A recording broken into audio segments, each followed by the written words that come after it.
Shrimad home remedies में आपका स्वागत है।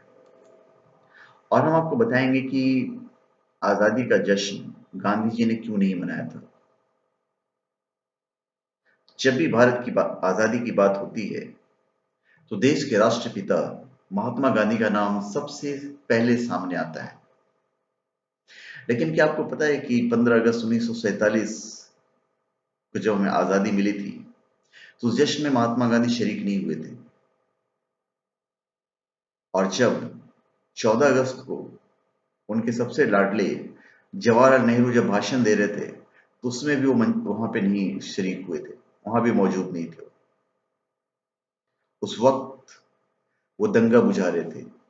वो एक्चुअली में अंदर से जो पार्टीशन हुआ था उस पार्टीशन को दिल से नहीं मान रहे थे, उन्हें मंजूर नहीं थी। पर जब भी आजादी की बात होती है तो देश के राष्ट्रपिता महात्मा गांधी का नाम सबसे पहले आता है। उस वक्त देश का यह पिता बंगाल के नोआखली में दंगों की आग बुझा रहे थे। नोआखली में हिंदुओं और मुसलमानों के बीच सौहार्द कायम करने के लिए गांधी जी गांव-गांव घूम रहे थे। उनके पास धार्मिक पुस्तकें ही थी।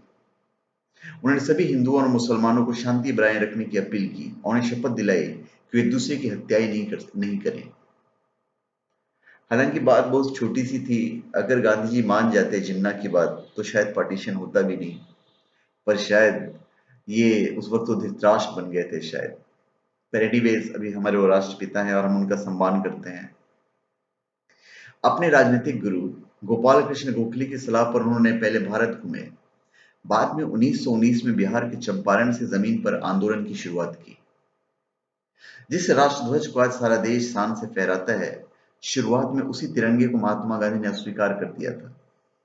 इतना ही नहीं, उन्होंने यहाँ तक कह दिया था कि यदि इस तिरंगे को राष्ट्रध्वज घोषित किया गया तो मैं इसे सलाम नहीं करूंगा। गांधी जी तिरंगे के बीच में चरखा हटाकर अशोक चक्र को शामिल करने की बात कर रहे थे।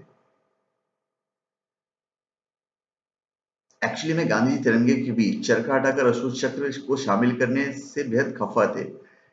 वो अशोक चक्र नहीं चाहते थे, वो चाहते थे कि वहां पे बीच में चरखा बना बना हुआ होना चाहिए। तो आइए हम आपको बताते हैं ये भी कि आखिर तिरंगा को किसने बनाया।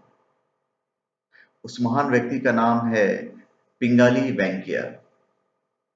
और ये 2 अगस्त 1876 में आंध्र प्रदेश के मछलीपत्तनम में पैदा हुए थे। पिंगाली वेंकैया ने लगभग 30 देशों के राष्ट्रध्वज का पूरा निरीक्षण किया, अध्ययन किया और बाद में अपने देश के राष्ट्रध्वज की रूपरेखा तैयार की। उन्होंने हिंदुओं के प्रतीक रंग के रूप में लाल रंग का चयन किया था और बाद में इसे केसरिया में कन्वर्ट किया गया है। तो धन्यवाद।